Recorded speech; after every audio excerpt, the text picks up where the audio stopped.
भारत सरकार द्वारा हाइड्रोजन मुक्त अभियान को बढ़ावा देने के उद्देश्य से झारखंड सरकार भी अब अपनी कमर कस चुकी है और इसे लेकर झारखंड के विभिन्न कोल खदानों जैसे CCL, national thermal power corporation, NTPC और टाटा स्टील के सहयोग से रांची में stock holders consultation developing green hydrogen ecosystem for Jharkhand का आयोजन हुआ, जिसमें इस इकोसिस्टम कार्य को कैसे बढ़ाया जाए और ग्रीन हाइड्रोजन मशीन को सफल बनाया जाए, इस पर चर्चा शुरू की गई।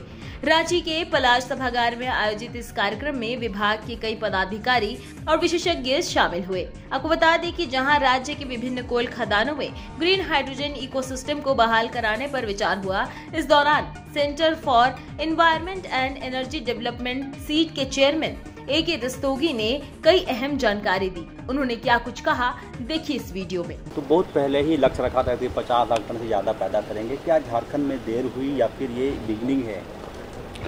देखिए, ऐसा है कि एक ग्रीन हाइड्रोजन जो भारत सरकार की पॉलिसी लॉन्च हुई है, सभी स्टेट्स अभी अपनी तैयारी कर रहे हैं। वो मिशन है कि 2030 तक हमको क्या करना है, और जो टास्क फोर्स बनी है झारखंड में पहली है, दूसरी स्टेट्स में सब डिपार्टमेंट अलग अलग काम कर रहे हैं। झारखंड में जो हम लोग का रोल है, आज पहली बार हम लोग यहाँ मिले हैं स्टेक होल्डर में कि कंज्यूमर मैन्युफैक्चरर्स की क्या एक्सपेक्टेशंस है झारखंड में, हमें किस तरह का पॉलिसी इनिशिएटिव लाने की ज़रूरत है, उसके लिए आज ये स्टेक होल्डर कंसल्टेशन है। देखिए, देरी नहीं है, अभी तो लॉन्च किया है भारत सरकार ने। हम लोग कैसे उसको झारखंड में इम्प्लीमेंट करें, हमारी सिचुएशन दूसरी स्टेट से अलग है। हम कंज्यूमर स्टेट हैं, झारखंड कंज्यूमर स्टेट है, बिकॉज हमारे यहाँ हार्ड टू अबेट इंडस्ट्री है, बहुत ज़्यादा स्टील इंडस्ट्री है, उसको डीकार्बनाइज करना है।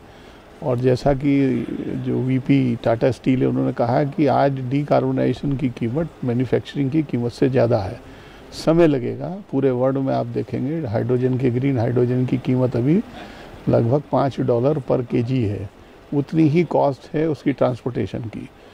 तो कोई भी प्रोजेक्ट मिशन मोड में जब लॉन्च होता है तो उसका आइडिया ये होता है कि कैसे मिशन मोड में उसकी कीमत को कम किया जाए।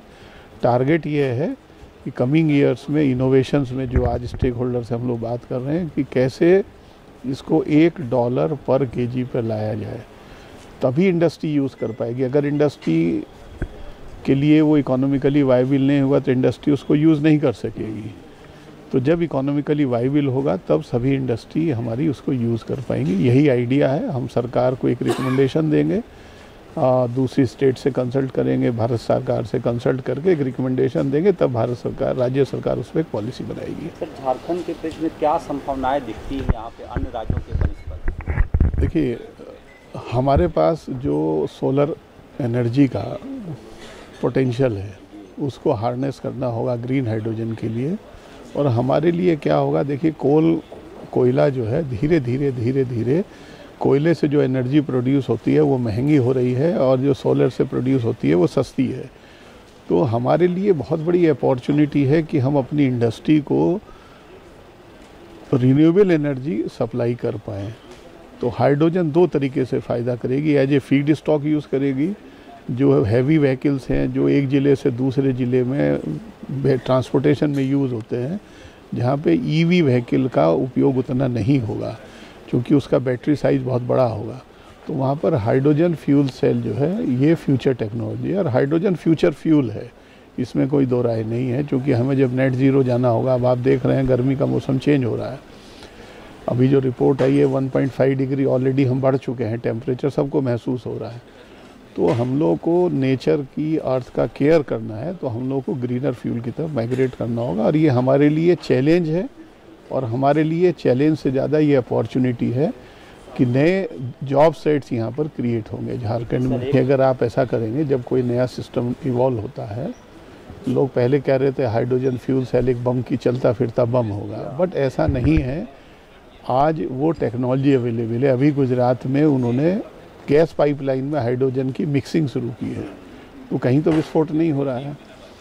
तो ये मेटलर्जी है। मेटलर्जी जब चेंज हो रही है, जैसे अभी आज डिस्कशन में देखेंगे कि इसकी सप्लाई सबसे डिफ़िकल्ट है, इसको एक जगह से दूसरी जगह ले आना, चूँकि ये लाइटर गैस है, तो इसका स्टोरेज और इसका ट्रांसपोर्टेशन बहुत इम्पोर्टेंट है। तो हम लोग क्या होगा, जो गैस पाइपलाइन है जिससे हाइड्रोजन का ट्रांसपोर्टेशन होगा, अभी नहीं होगा, बीच में होगा, उसकी मेटलर्जी चेंज करनी होगी। झारखंड कहाँ एडवांटेज में है, हमारे पास ऐसी ज़मीनें हैं जिनका कोई उपयोग नहीं हो रहा है, जैसे माइंस ख़त्म हो गई हैं, बंद हो गई हैं, वहाँ हम लोग हाइड्रोजन हब क्रिएट कर सकते हैं। जैसे हमारे लिए जमशेदपुर एक हब हो सकता है, बोकारो एक हब हो सकता है, धनबाद एक हब हो सकता है, क्योंकि हमारी इंडस्ट्री ऐसी है जो हाइड्रोजन यूज़ करती है। अभी कंसंट्रेटेड काम होगा अगले 5 से 10 साल, उसके बाद ये डिस्ट्रीब्यूशन ओवरऑल डिस्ट्रीब्यूशन में आएगा। तो इसमें कोई ये डेंजर नहीं है कि कल को कोई विस्फोट हो जाएगा, कहीं एटम बम की तरह काम करेगा, वो नहीं है। उसकी प्रिकॉशन रिसर्च में चल रही है। सर, राज्य सरकार ने टास्क फोर्स बनाया है, लेकिन राशि की भी जरूरत पड़ेगी, बड़ी राशि, तो क्या गवर्नमेंट एग्री है इसके लिए? देखिए, 2 तरीके हैं। ऐसा है कि नए अल्टरनेटिव्स तलाशने हैं रिवेन्यू सोर्सेज के। रिवेन्यू सोर्स नए होंगे, जो नए रिवेन्यू सोर्स होंगे, क्योंकि जब माइनिंग या नई ग्रीन एनर्जी की तरफ जाएंगे तो पैसे की ज़रूरत होगी डेफिनेटली। तो एक असेसमेंट होगा कि कितना पैसा कहाँ से आएगा, क्या नए रिसोर्सेज होंगे। देखिए, गवर्नमेंट ऑफ इंडिया भी अनाउंस करिए कार्बन मार्केट, तो जब अगर आप डीकार्बोनाइजेशन की तरफ जाएंगे तो कुछ कार्बन मार्केट भी उसमें रोल प्ले करेगा। असेसमेंट होगा, डेफिनेटली भारत सरकार ज़्यादा पैसा डिवॉल्व करेगी। 20,000 करोड़ का बजट रखा है भारत सरकार ने। आने वाले टाइम में डिफरेंट बहुत सारी गवर्नमेंट की ऐसी स्कीम्स हैं जिनको कन्वर्ज करके इसको आगे बढ़ाया जाएगा। पैसे की राशि हो सकता है कि हम स्टेट फंड से हो, भारत सरकार से हो, ज़्यादा डिवोल्यूशन हो, या सॉफ्ट बोरोइंग्स भी अवेलेबल हैं आज की तारीख में क्लाइमेट फाइनेंस के लिए। बहुत सारी इंटरनेशनल एजेंसीज हैं जिनको, चूँकि देखिए क्लाइमेट झारखंड में लिमिटेड नहीं है, क्लाइमेट इंडिया में नहीं है, क्लाइमेट पूरे वर्ल्ड को इम्पैक्ट करता है। तो बहुत सारी एजेंसीज हैं जो कि फंडिंग के लिए तैयार हैं। आपका बहुत धन्यवाद। Thank you. रांची से कैमरामैन मुकेश के साथ श्रेयोशी मुखर्जी की रिपोर्ट।